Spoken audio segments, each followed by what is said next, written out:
And thanks everyone for joining. So my name is Nick Gentle. I am one of the co-owners of a company called iFind Property. We're an investment property buyers agency. I also co-admin the Property Investors chat group on Facebook, which is very large now, over 60,000 folks in there. I'm on the committee at the Rotorua Property Investors Association. I've been investing for a very long time. And I coach and mentor, and I've sort of been through a property cycle once before. And with me, I have three other experienced industry players, and I'm going to ask them to introduce themselves in just over a minute.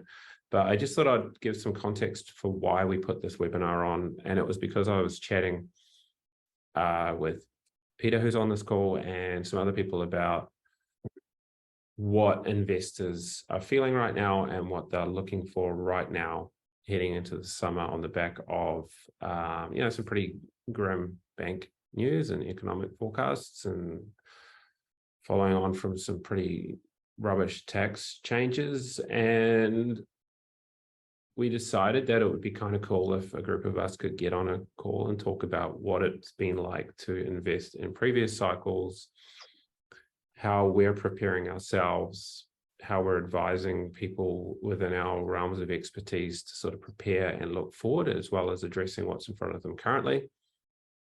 And so I reached out to Kanina, who is a tax specialist and accountant, Peter Ambrose, who's a property coach, buyer's agent, and a very seasoned investor, Graham Goodison, who's a mortgage advisor, as well as a financial coach, and heavily into property himself.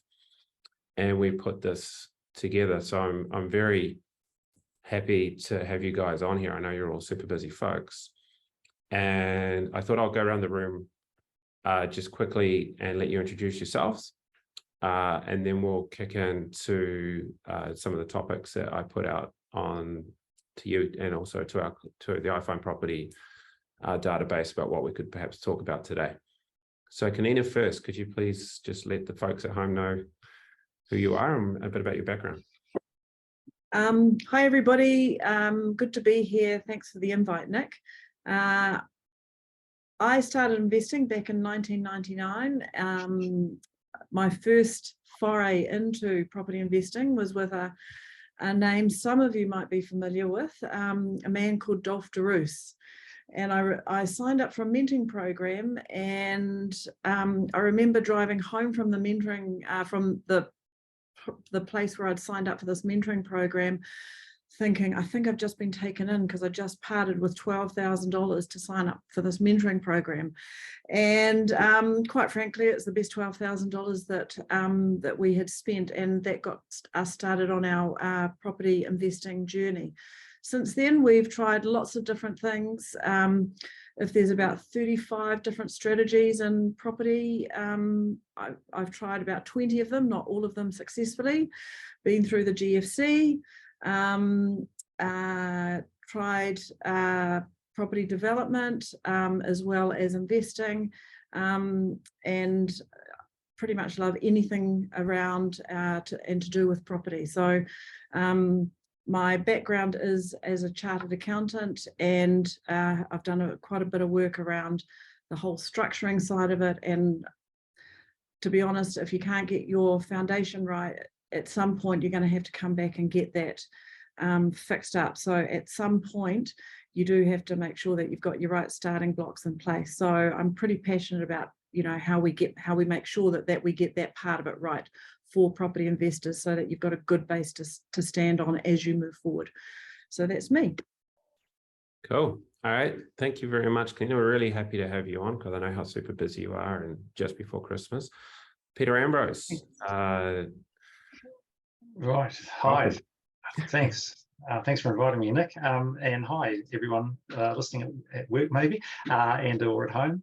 So I had a bit of a smile with Kanina, because I also started property investing in 1999, and been through many, many strategies. I haven't counted how many. I didn't realise there was that many. But I've been through a couple of cycles as well. And I've been full-time just in property since, well, in the last 9 years now. I just saw 9 years since I gave up my corporate life and deal with property full-time. So I'm a full-time investor. I've been trading. I'm a property coach, as Nick mentioned as well. And I'm also the president of the Wellington Property Investors Association as well. And I do some work with iFind as well, as far as finding properties, investment properties for clients. And recently, I guess, pivoted through to the commercial finding as well. So I have a passion for that as well, which I'm sure we'll talk about a little bit later on. So yeah, I think, as we talk through, I think we've tried many different strategies, and it's all about timing. I think the property cycle forced me to try different strategies depending on what was happening. And I guess there was I was a bit of a slow learner. It took me a number of years to actually work out that there was a property cycle and why I couldn't meet my rules when I was looking for properties back in the early 2000s.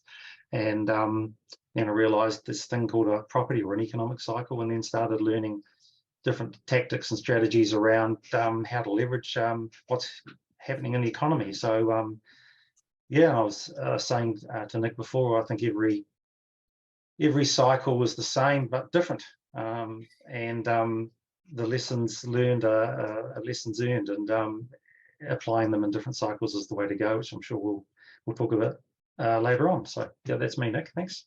Thanks, Peter. Welcome. And last but very much not least, Graham. Appreciate you taking time out of your day. So Graham is based in Wellington along with Peter. And we've started working with Graham a lot, and he's a very strategic thinker, and I really enjoy our conversation. So Graham, could you perhaps share a bit about your background in property and mortgages? Yeah, kia ora, Nick. Hi, everybody. Yeah, so Graham Goodison, Velocity Financial's now about 20 years old. And up until the GFC, it was great guns. That was back in the good old days, if you like it, in terms of cowboy mortgage broking with low doc and no doc loans, which is great fun. And then common sense kicked in, and the GFC. Interesting, I got divorced in the GFC. So that was a good time in terms of things crashing professionally and personally. So that's when you learn some stuff, right? It was also the time that diversified our business. So prior to that, we'd been mortgage brokers, and at the GFC, mortgages stopped. And so we then diversified into the next flow on for people in our game, which tends to be personal insurances. And we've morphed that even more now into general insurance broking and also full-fledged financial planning. My point with that is that the GFC hurt, but it forced us into becoming a better and more robust business, which has set us up for today. Because last year was a great year to be a mortgage broker. 2022 has been a little more painful for mortgage brokers. And so the fact that we've had some diversity in our business has meant that we've weathered the year pretty well. So the point with that is around learning those lessons from those tough times, which has been interesting. And I don't say that arrogantly, because those lessons were painful. But I think those truths are what us as investors need to go forward into the next cycle. Is what's the learning? Pain plus reflection equals progress, personally and professionally. And if we don't do that, then the pain continues. So yeah, explain some things, Nick. Yeah, thanks, Graham. Good to have you on board. I think if you're a regular iFind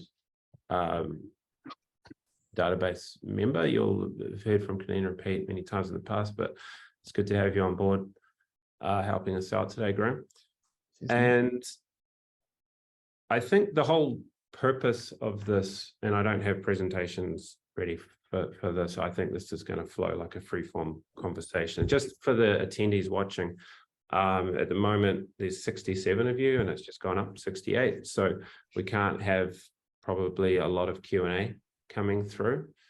We'll just run out of time. So we've got about another 45 minutes or so before we sort of need to wrap up, because yours truly is on the school run, and solo dad couldn't palm it off today.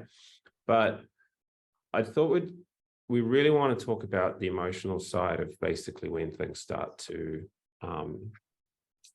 get a bit grim out there and how people might be feeling, and how to deal with that and manage that in a proactive, positive way by taking control and having clarity. And so when I put this together and I sent sort of 3 themes out to the other panelists on today, I said, all right, first one, let's talk a little bit about the past cycles that we've been through. What was it like? What does it feel like as we moved into, the GFC perhaps, as we moved through from the boom times into what triggered the downturn and the stopping and the changes and the emotional things it went through. And not just obviously the pain that was involved, but sort of what was different between that and now, and also what's the same. So what is the fact that it comes around every so often and it's always the same, and slight differences, but what feels different this time?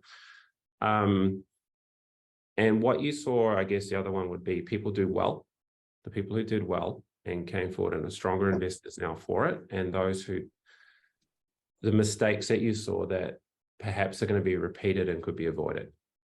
So it's probably about 12 questions in one, and I'm going to throw it over to you, Kanina, first, because I know you're through your work, you obviously coach people in business and in property. What are your thoughts about sort of the past cycles versus this one? So I guess the first thing that I want to say is, I guess the old adage is, cash is king, and I'm going to call bollocks on that, because I don't think cash is king at all. I think cash flow is king. And because if you think about a pile of money, if that pile of money keeps getting smaller and smaller and smaller because there's nothing to actually replace it, then eventually you run out of money. So I don't think people should be worrying about the pile of cash. What they need to be worrying about is whether or not there's a continuous tap of cash flow that keeps coming through.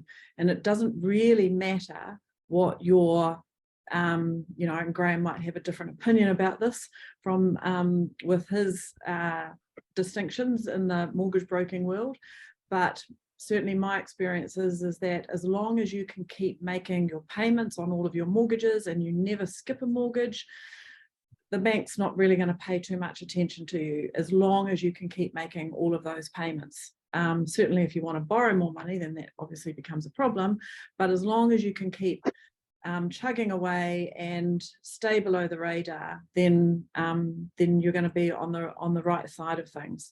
And kind of what's happening now, I actually thought this was all going to happen back in 2019, and I stopped. For me and my husband, we stopped our acquisition program back in 2019 because I thought it was going a bit crazy back then, and I didn't like the signs that I was seeing in the market. But then it just kept on going and going and going, and I had moments where I thought I had made the wrong decision, and certainly going through COVID, and there's properties going up by huge amounts, and you feel terrible because you feel like you've missed out. And it's that, that FOMO. I could have bought another property and we could have, had another thing that could have jumped up in value. But that is the thing at these times where it is about managing your head around all of this stuff, because the other side of that is that then, that kind of what goes up must come down type thing, and that's what we're sort of seeing now because of, I guess, the policies that the government put into place have created an overheated financial market, which has then had a flow-on effect in terms of putting too much cash. So now we're dealing with the fallout of that. Not that any one person had anything to do with that. It's a collective thing. So what I see happening from here on in is that things are just going to get worse. But from an investment point of view, that's actually not necessarily a bad thing, because our job as investors should be to buy in an anti-cyclical manner.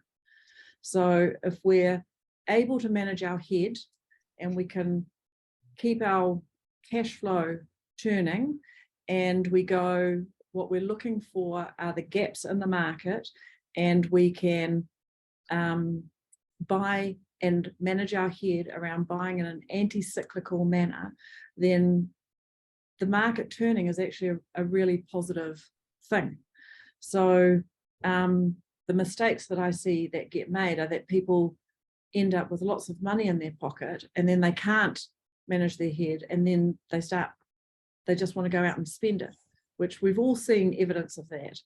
You know, people going out and, you know, upgrading cars, doing expensive renovations, buying the boat, buying the motorhome, buying this, that, and the next thing, which are all to appease something that they need right now, but not necessarily the best long-term decision, right? Because we couldn't go overseas, so let's do other things.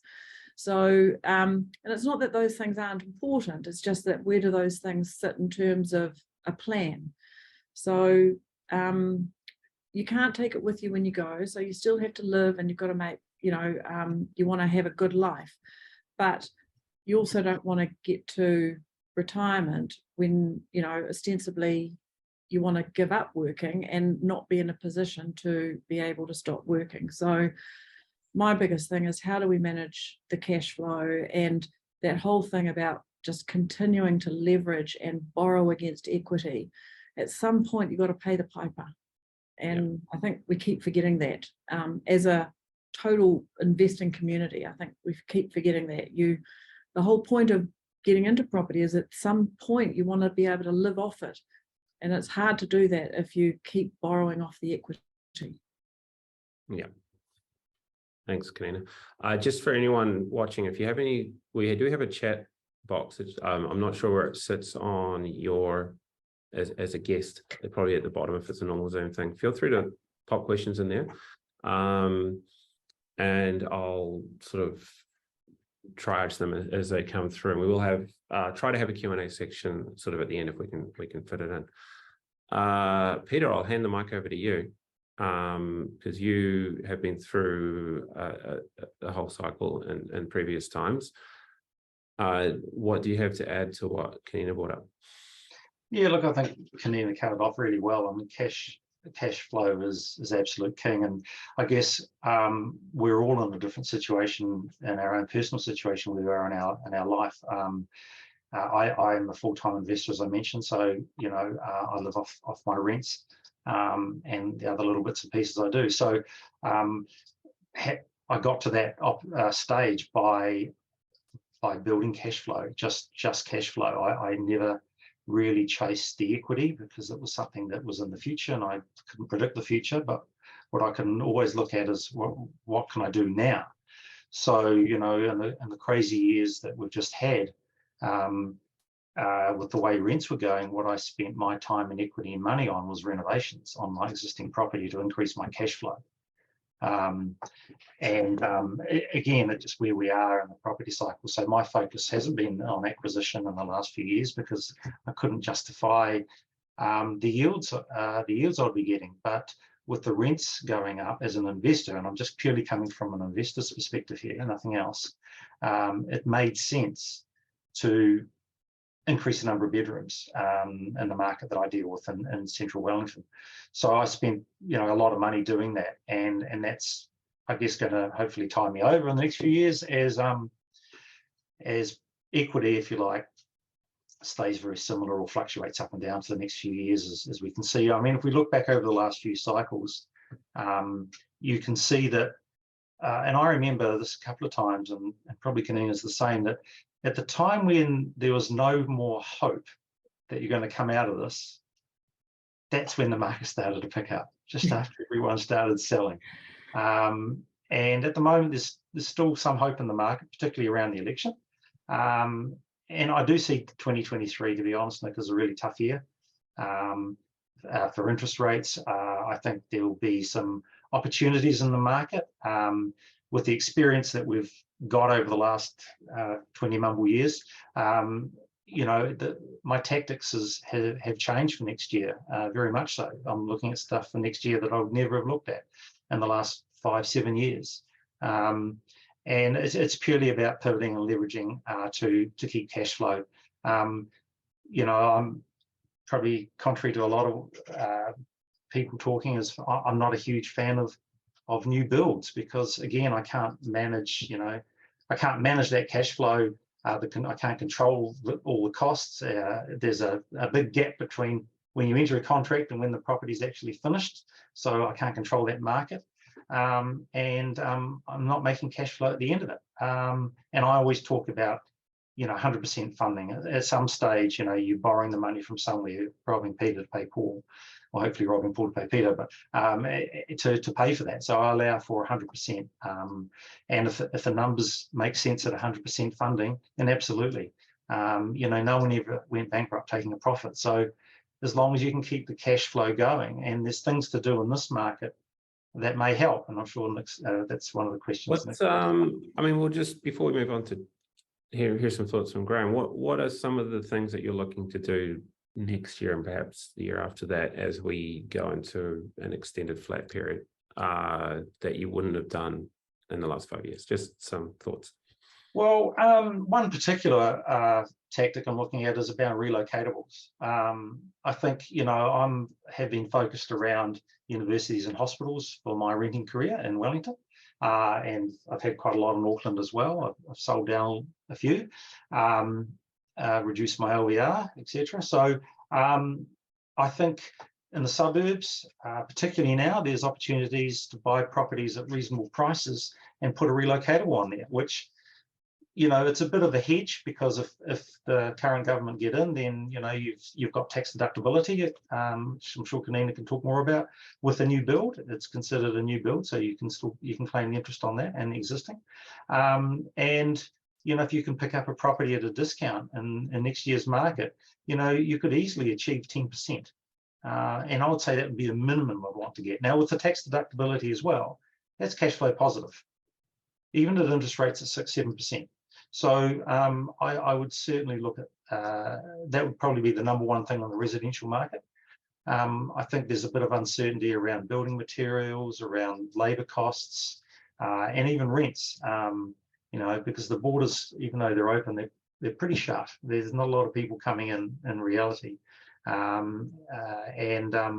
know, I don't see any pressure on rents to go up at all. So if rents not going up, there's questions around labour costs, building. It's a bit more of a risk from an investor perspective, but picking up a house and moving it to a section and creating two incomes off one section that you already own, it makes good financial sense to me. So that's probably number one on the residential side of that. Yeah, and I think also just the cost of it. You know, these things come in cycles. 2 years ago, we wouldn't have done a relocatable because it would have cost 90% of what a new build. Today it might be 60% or less. So these things, you know, swings and roundabouts. I'm going to move on to the emotional sort of experience, but I want to hear from Graham first. Graham, you've dealt with clients through the GFC, and you've dealt with clients in the intervening years, and you're dealing with your clients now. The folks who, I guess, they're still investing, right? They're still investors, still stayed the course, and anyone who stayed the course over 15 years in property have done very, very well in New Zealand. What stands out as sort of what the people who got it right did well through times like we're entering to now, or in now, when the news is not great? So my background before another career was I was a social worker, youth worker. So my background's been in people and emotions. It's the same gig now, really. It just involves money. I think that people, I mean, we've been through a real time of fear. So if you think of the messaging around COVID, COVID was, regardless of where you sit on the political spectrum or what your opinion is about being vaccinated or unvaccinated, there was just lots of fear messaging around both sides. And so that culture, that climate has now continued into this news cycle. I mean, the sky is falling everywhere, if you believe the media. And keeping yourself safe from that, I think, is real hard, but really important in terms of any kind of decision you're making, because decisions that are made out of fear or angst, often we get slightly wrong. And so the people that have stayed the course learn to manage fear. They learn to manage greed, those great two favorite emotions of mine, and so not talking to your neighbor or the person you sit next to at work, but talking to people that can give you some very good professional advice about, and those would be the people that I see that have done okay. Like I dealt with some clients on the phone this morning who didn't consult me, their accountant, or their lawyer before they put $500,000 into the wrong entity. Now, the implications of that, and these are clever, talented people, they had 500 grand to throw around. But again, taking the correct advice just makes the future correct, actually, because there's so much opportunity.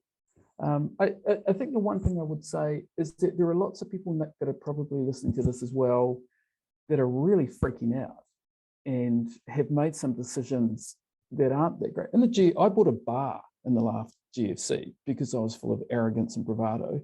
That went really well.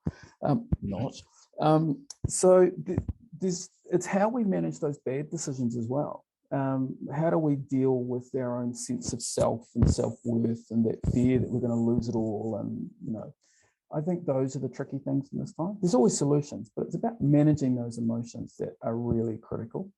All buying decisions tend to be emotive, regardless of how we spin it. Sorry, that was a little philosophical. And No, that's really good, because actually one of the questions that just popped through in the chat, and I'll paraphrase it. What if you, and it's about the fear and the stress. Right. And I think a lot of people, it's very hard to sit through the last 90 days of news and not feel at least a little bit anxious about what's going on in the world. Well, let's be realistic. Unless you're sitting on $1 billion cash, even then it's eroding, right? So what if you not only can't buy now, so you can't go, put my cowboy hat on and go out and do deals, but what if you're just actually not sure if you can hold on through this? What if you're sitting there going, I don't know. And then you're thinking, well, can I sell? But you're not sure if you can sell because the news from the trenches from the agents is not good. So there'll be a lot of people sitting there going, I don't know if I can, the implications of holding, I don't know if I can manage that. And I don't know if I can actually get out of these deals that I've managed to get into, perhaps more recent deals or ones with not great cash flow, or unfortunately that they will have invested in good faith and then the tax rules have changed, both the deductibility and, let's not forget, the ring fencing aspect of that. So the losses incurred can't be defrayed. What are your tips for those folks who are just, let's call it uncertainty, acute uncertainty, Graham? So you must have people come to you and go, like, I don't know where I'm at. What do I do? So I was talking with someone who is in the professional services and has got themselves into a situation with some business decisions, and they're stuck with some property. So I think and this is the mistake I made in the GFC, well, apart from getting divorced in the bar, but I think getting two professional opinions around what the decision should be. And the reason why I say two professional opinions, you just want to make sure the first professional opinion is correct.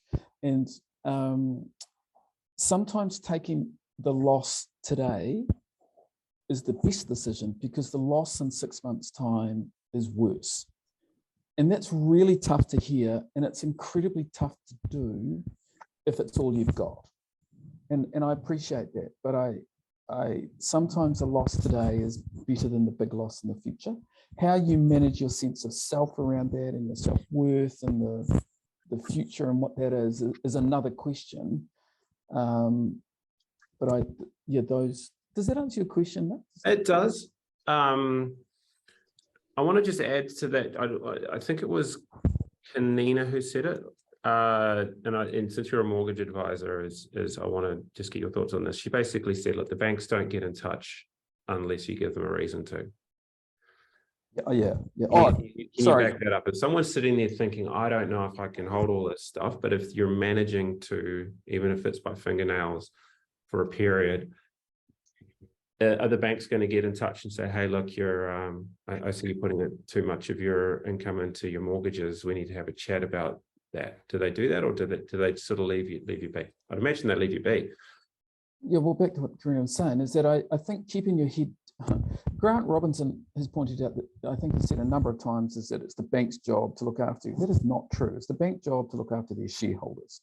And anybody who thinks that a banker is benevolent, and I've got lots of banker friends, right? So let's just get that out on the table. So I can't say professionally, don't go and talk to the banks. I'm not saying that, but hypothetically, I would talk to other advisors first and get their advice about how to manage this, and keep your head down. And if you're holding on by your fingertips, that's great. The banks absolutely will leave you alone. If you give them a reason to pay attention to you, then they have to pay attention to you. So you're putting them in a position where they have to do something. Potentially don't do that, is what I'm saying. Yeah. Yeah, I think I didn't say. I think the accountant said it first, so let's blame her. Yes, Yeah, I said it first. You're okay. You're okay, Thank Grant. you. Thank you very much. What I'm hearing from you is get the advice before you need it. 100%. Not when you're a month away from hitting a wall. Get the advice when you think, man, if this keeps going in a year, I could be really struggling. Or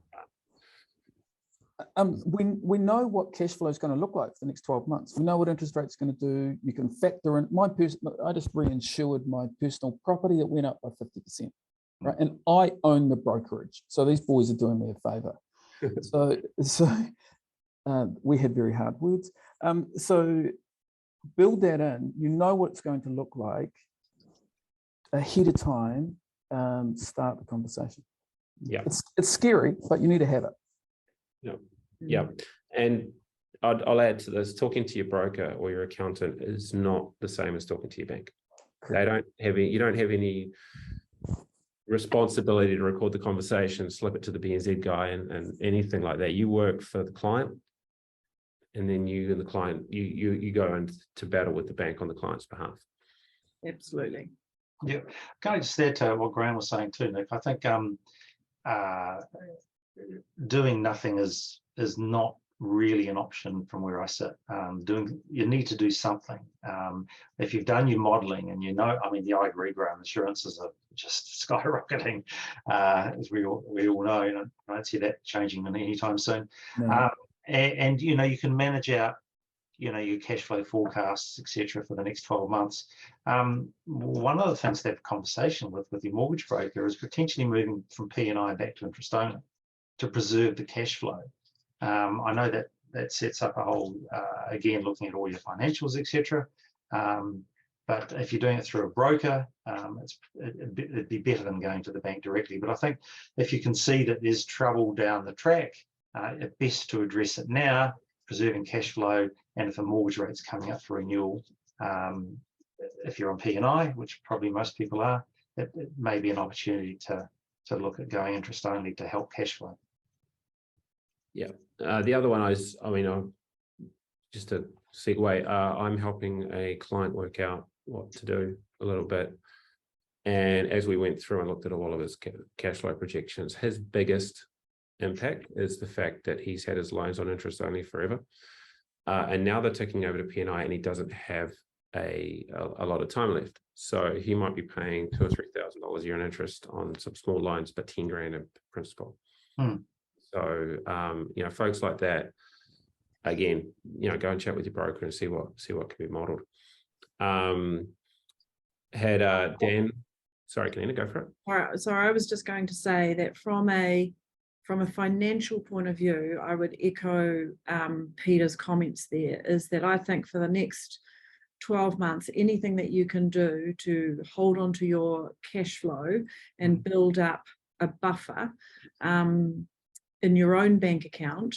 And I know there's all the arguments about, well, if I've got money in my bank account, it's being eroded because of inflation and all the rest of it.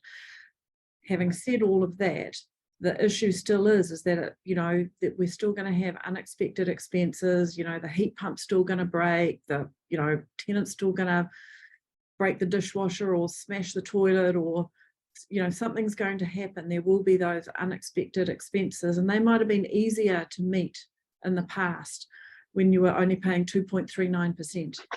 Right, and now that we're paying 5.5%, 6%, all of that stuff, it's got a little bit harder. So we can't go into the next 12 months thinking like we did for the last 2 or 3 years. So we have to change the way that we approach the next 12 months and maybe the next 24 months, not based on our habits of the past, but based on a new way of approaching how we manage that cash flow. So I think preserving our cash flow needs to be an important thing, particularly, heaven forbid, Labour stay in and interest deductibility is here to stay, because we're all going to have more tax to pay in the future if that occurs. So what I'm hearing is, if you're dealing with what I call vague uncertainty, which is where you feel like something's not going to go right. Recently, I started doing some sort of property coaching, like sessions. And in general, the folks who are coming to me who are worried, they haven't actually got it down to work out if they should be worried or not. So if you are concerned and you just don't know whether this is going to work out, but you getting that clarity about exactly what is coming based on the rates and stuff we've got in front of us right now is the best first step, because then if you know something's going to happen in 6 months or 12 months or 18 months on the current trajectory, you've got more time to change the trajectory, get help, change it up. If you do need to sell out of a property, start talking to people involved about the best way to sell out of a property. Peter used to be, well, still is, was my property coach many years ago. And one of the things Pete is well known for talking to his students about is having multiple exit strategies. If you have to sell in 30 days, you don't have multiple exit strategies. You put it on the market for cheap and and that's your plan. If you want to sell over 18 months, you've got all the options in the world. You can look at land development, you can look at subdivisions, you can look at rent to buys, you can look at all these different flavors, and you've got more control over the outcomes that are going to come to you, and you feel more empowered than if you leave it in a vague state until it gets really clear, because it's just happening right now. I want to talk about looking ahead, because I think we know what's happening in the here and now with the interest rates, and we know what the government has said, and we're all watching the inflation statistics around the world and where they're going to fall, and everyone's got a different opinion on that. And we know what's at stake with the next election as well. Let's talk about how to get through this, and strategies that we could work through and that are going to make sense in the next year or 2 years to come out in a strong position, or at least in a position where you can accelerate. Because what I saw owning iFind Property was that the investors who absolutely crushed it were the ones who, once we got back into that situation where it made sense to leverage up and buy, and that's generally when the news is still bad, but it's flat. They were ready. They'd done all the work to line up everything, and some of them went out and they did it with others. They did it in partnerships. I did loads of joint ventures during this time, and I know others who did as well. So even if they aren't in a position to move, that they had done some research, done some study, put the relationships together, got their team of experts on side, and etc., and had a plan. And then when the opportunity appeared, that they jumped on it. So Peter, I'm going to hand it over to you about this because I think this is your wheelhouse. And certainly with the fact that you've got a lot of coaching students and they're all in different positions and stuff, and you're probably going to be having one-on-one conversations with them about protecting what you've got now through this, but also getting ready so that you can kick on. Yeah. What are your thoughts about this topic? Oh, look, absolutely right, Nick. It's been ready for the future. I think, all of my students will have at least, they've all been set up with revolving credit. So there's going to have access to some equity or some capital there. And again, as Graham alluded to, if you don't put your hand up to the bank, then that's not going to go. The chances are it won't go. So having that is key as well, and maintaining and keeping your maintenance. But there's a few things, and it comes back to what we were talking about before. It's cash flow. So even simple things like, is your rent at market rent? At the end of the day, you are trying to survive and provide a business, and you, as an investor, I see a lot of cases. Actually, I have to put my hand up. I've got a tenant like that I'm not at market rent, and I probably should be.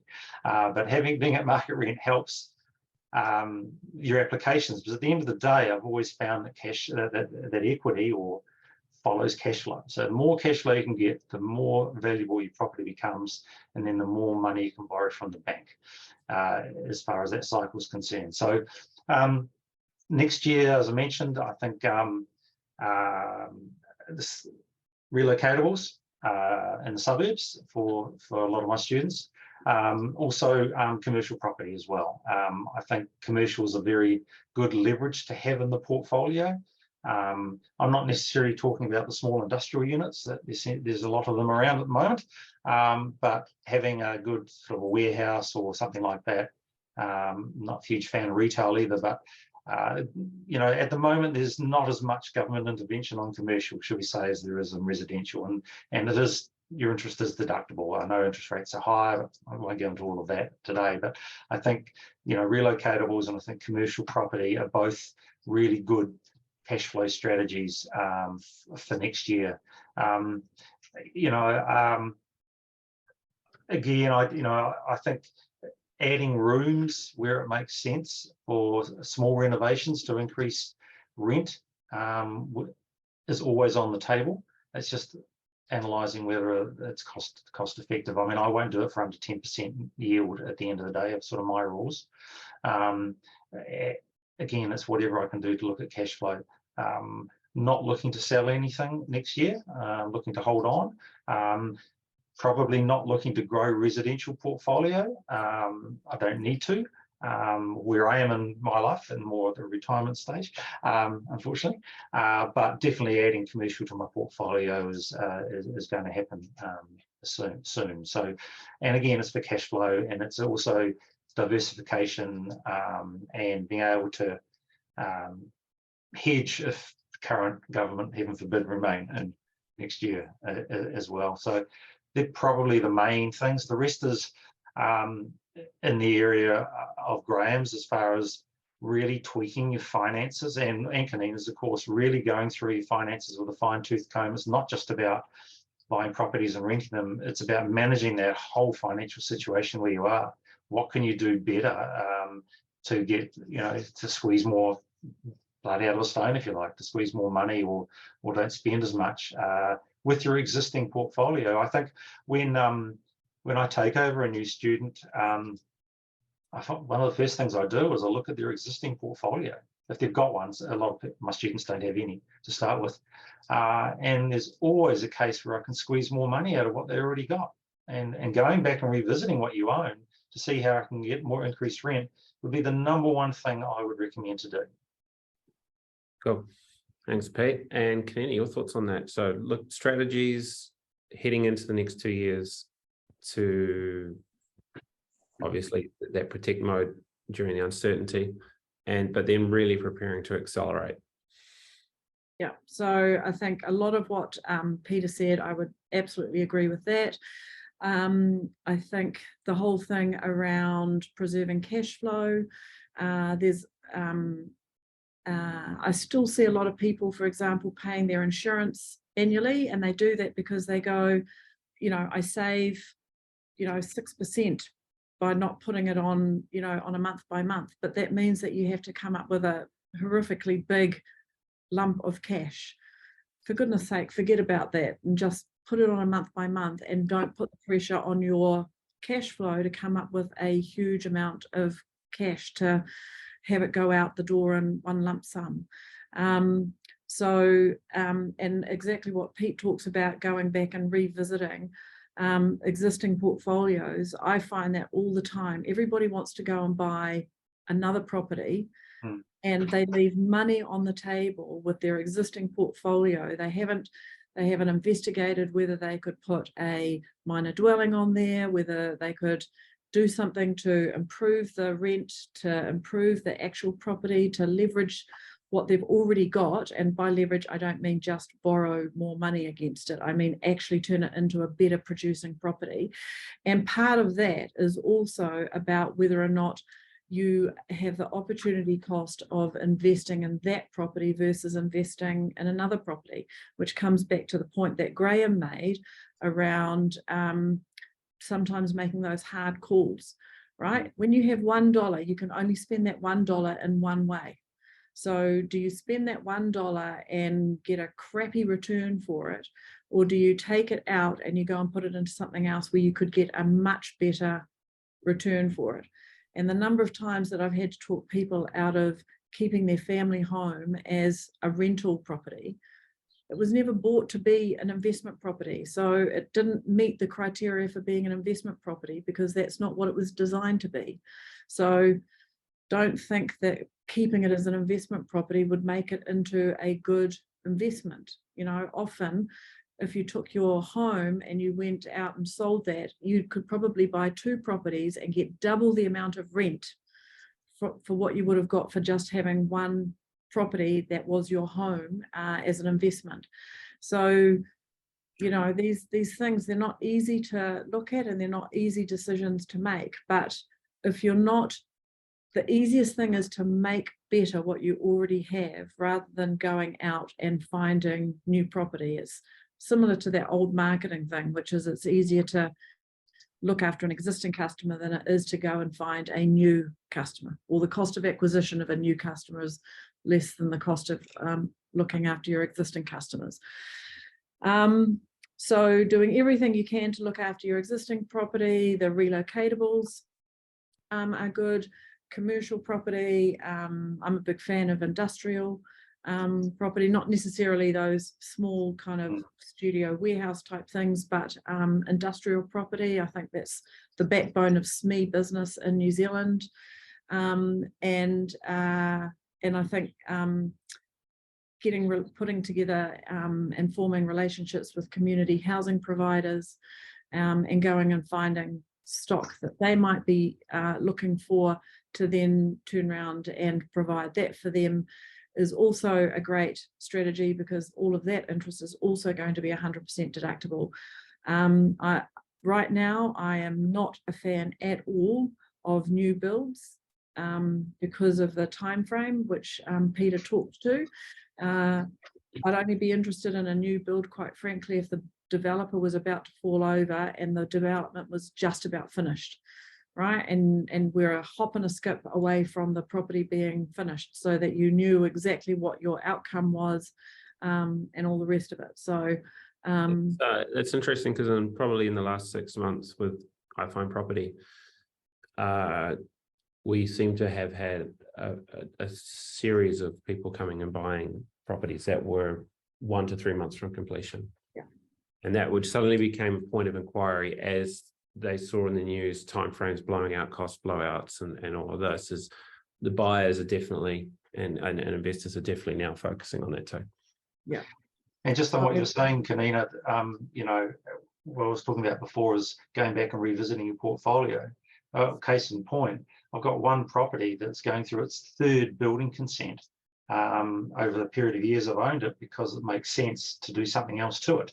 So I got a building consent, did the work, got rent for a year or 2. Oh, I can do more, done it again because it makes sense. And now I'm going through the 3rd iteration of the same property because the rules change and the rents change. Yes. So it's constantly reviewing your portfolio to see you can keep squeezing more money out. Yeah. the land that, or the cost that you paid for that land, you'll never be able to buy land at that cheap ever again. So it makes sense to be able to, you know, as you said, Pete, to bring blood out of a stone and see how much you can get out of it. So, and at all costs preserve your cash flow. I think, you know, about Easter last year, I was saying to clients, I think you should all be fixing for 4 and 5 years. I got told at the time that I was a bit nuts, and because I think interest rates at that time were about 2.39%, and the 4 and 5 year fixed rates were 2.99. Well, I took my own advice. I'm laughing all the way to the bank now for the next 3.5 years, 4 years, at my 2.99%. And you can't get those rates for love nor money. You have to remember that New Zealanders, we are a nation of only fixing for 12 months. I don't know why that is. But remember, it costs to break a low rate. If the rates go up, it doesn't cost anything to sorry, it costs to break if the rates are going to go down. It doesn't cost if the rates are going up. So, you know, maybe sometimes we have to take a longer term view when we're looking at what we're trying to do in terms of forecasting out what our costs are going to be. So that's a great time to be talking to your accountant, your mortgage broker, to just try and get a bead on what this is going to be. Don't just blindly go and do what you've done in the past, which is, oh, well, we fixed for 12 months last time, let's just go ahead and fix for 12 months. And I'm sure Graham will have something to say about this. Don't fix in great big lumps. That was one of my mistakes in the GFC, is that I had a pile of mortgages that came off 5.5% and went on at 9%, all at the same time. It just about killed us. So I will never have that happen again. So all of our mortgages are straddled, and they all come off at different times, so that I never get caught out with everything coming off at the same time again. So try and manage that in terms of their maturity dates as well. Thanks, Kanina and guys. I think unfortunately we're sort of pushing up against the end time for this. It feels like we could go on for another hour or so, but I would probably get called by child support where there's this little lad walking the streets. So we're probably going to not have time for questions, but what I'd like to do is just go around the room once and ask for particularly folks who are dealing with the uncertainty right now, and they're very conscious that they're heading into the industry is going to shut down for effectively a month and a half. So it's a lot to carry over, and they're worried. Perhaps it's their first property cycle. And I'd just like some closing, like perhaps a minute each, of thoughts and advice and ideas for folks, just to encourage them, to give them some sort of things they could do if they're feeling in a certain way, to kick on into next year and carry themselves forward. So I'll go to you first, Kanina. Big topic. So I guess I would say is, don't listen to the media. Just remember that bad news is what sells papers. Just keep carrying on, keep paying your mortgage. I know that sometimes that feels really tough, but if you can just keep doing what you're already doing, manage your head around it, do everything you can to preserve your cash flow, and just keep going, because it actually will get better. It is a cycle for a reason. Thanks. Pete? Yeah, no, I echo what Kanina said, but my view would be plan. Just spend some time doing your forecasting, and it depends on what you're looking to do. If you're looking to actually grow your portfolio, then there's opportunities to grow your portfolio. But definitely just make sure that the next 12 months, at least, that you're in a position where you can get through it and come out the other side. You know, I think with what's going on, there's going to be people selling. It's only going to put pressure on rents to go up. So, you know, I think it's, if you've got time over the Christmas break, plan to either maintain or increase. That would be what I'd be looking to do. And Graham? Before you make big decisions, talk to someone, not your neighbour or the Talk to person two you sit next to at work. Talk to 2 people. Yeah. The other thing, what we haven't spoken about, is that there is an opportunity to increase your cash flow by increasing your personal cash flow.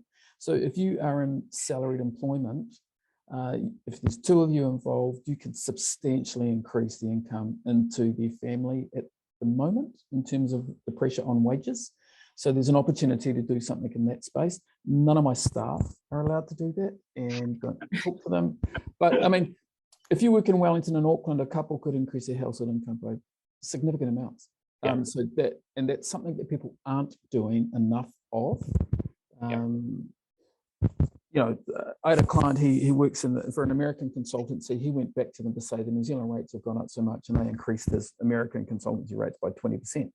That makes a difference. So those kinds of conversations are available as well.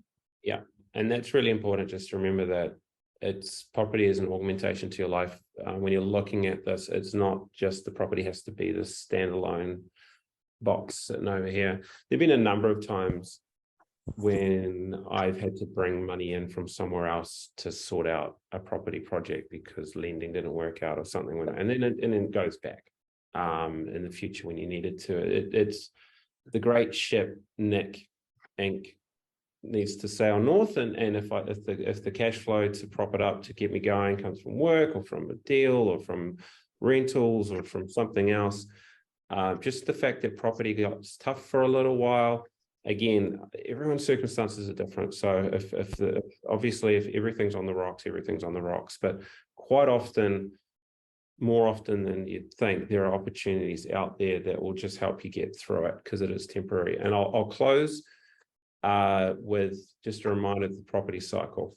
Now, I've got the picture up here. I put it on Facebook this morning. There's 4 quadrants. Typically, there's the market boom, which then flows into a slowdown when you see affordability crises and stock oversupplies and construction prices.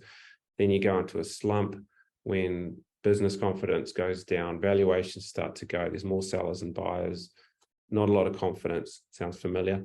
Then you head into a buyer's market where stock levels start to tighten because construction's gone down, houses start to sell again because it flattens out, people can transact, rentals start to increase, prices start to rise, and then you go into the boom, which is when valuations rise, tradespeople hype, low yields, high confidence. And what I just want to point out is that half of this cycle, half of the time, is bad news. The other half is kind of bad and the start of a recovery, and then there's the boom. So generally, if you're getting your emotional well-being and confidence from the news, you're only going to be feeling great roughly 25% of the time. And so you need to sit down and have a plan and have a team in place. Join your local properties investors association. I went to a dinner last night. No one's talking about. Everyone's planning, and they're planning on how to make the cycle work for them. So thanks, team. I really appreciate you guys taking the time out today. And thank you also to folks who we've still got roughly the same number of people at the end than at the start. So the jokes must have been good. We'll get a recording out and look forward to hopefully working with you all in the new year, and have a great rest of your day. Thank you, Nick. Thanks, Nick. Thanks everyone for joining.